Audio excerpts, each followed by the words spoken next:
Hello everyone, हामी चाहिँ दृश्यमा देखाइराखेका छौँ। तपाईहरु हेर्दै हुनुहुन्छ।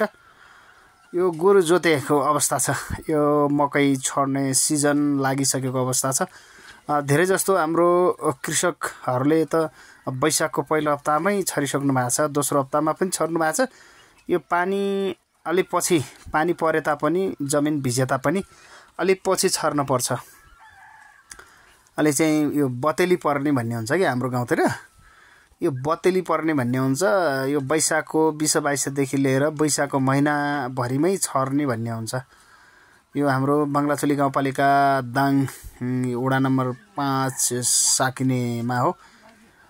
यसरी सर सर सर सर ट्याक्क पारेर यो ट्रेडिसनल एग्रिकल्चर भनौँ न, यो हाम्रो परम्परागत कृषि खेती हो। यो हामीले यसरी मकै छर्ने गर्छौं। यो बाउबाजेको पालादेखि यो मकै छर्ने कार्यक्रम यसरी नै हुन्छ।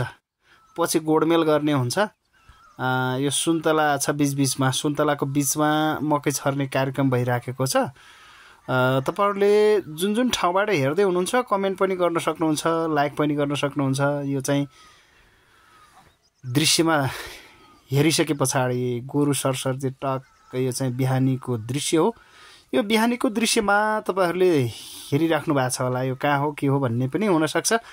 यो हाम्रो अंकलले जोत्दै हुनुहुन्छ भने आन्टीले चाहिँ बिउ खसाल्दै हुनुहुन्छ। मकैको बिउ खसाल्ने भन्ने हुन्छ हाम्रोतिर है। मकैको बिउ रोप्ने भन्ने हुँदैन, यसमा बिउ खसाल्ने भन्ने हुन्छ। हेरिसके पछाडि तपाईले कमेन्ट गर्नु होला, सल्लाह सुझाव दिनु होला र यदि सब्स्क्राइब गर्नु भएको छैन भने प्याट पारेर सब्स्क्राइब गर्नु होला। हस्त, धन्यवाद।